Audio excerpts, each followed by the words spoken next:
Jean-Baptiste Poquelin est devenu Molière à Pézenas. Alain Vogel, lui, a pris le fauteuil de maire à 36 ans. 4 mandats plus tard, il veut poursuivre ce règne. Mais en face de lui, 3 opposants déterminés comptent bien le faire trébucher. Un projet de ville n'a pas besoin forcément d'une personne.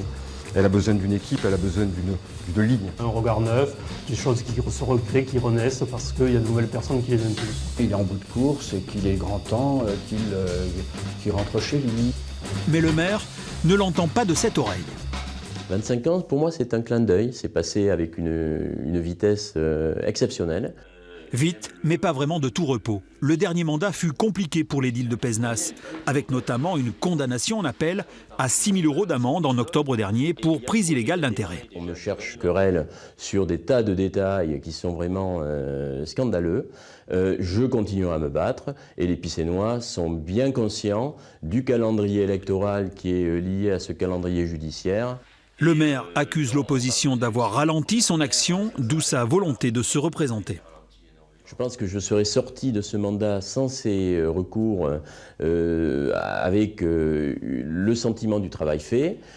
Aujourd'hui, je veux terminer mon travail. Armand Rivière, l'élu d'opposition qui conduira une liste d'union de la gauche, comme en 2014, assume. L'opposition, elle a fait qu'un recours, il est sur le plan local urbanisme. Le reste, le maire l'invente ou le dit s'il le souhaite.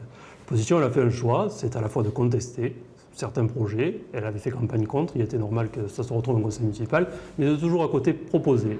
Cette guerre entre les deux camps n'est pas pour déplaire au candidat Rassemblement National. C'est la première fois qu'il se présente à Pézenas et il aimerait bien rééditer le coup de Béziers. Je pense que le maire, un peu comme fait Robert Ménard à Béziers, ça doit être quelqu'un qui va au contact, quelqu'un qui veut savoir, quelqu'un qui est capable de mouiller sa chemise, et de courir des risques aussi. En termes de risques, le candidat Philippe Alberge, plutôt à gauche, n'en distingue qu'un, l'écologie. S'il est élu, il annonce l'arrivée d'un super adjoint qui aurait une vision transversale des projets, d'urbanisme et d'aménagement.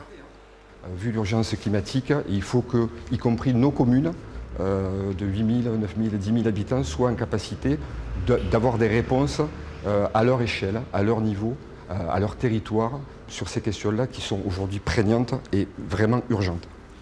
Pézenas, une pièce qui pourrait s'intituler « Le maire imaginaire » en 2 actes, le 15 et le 22 mars prochain.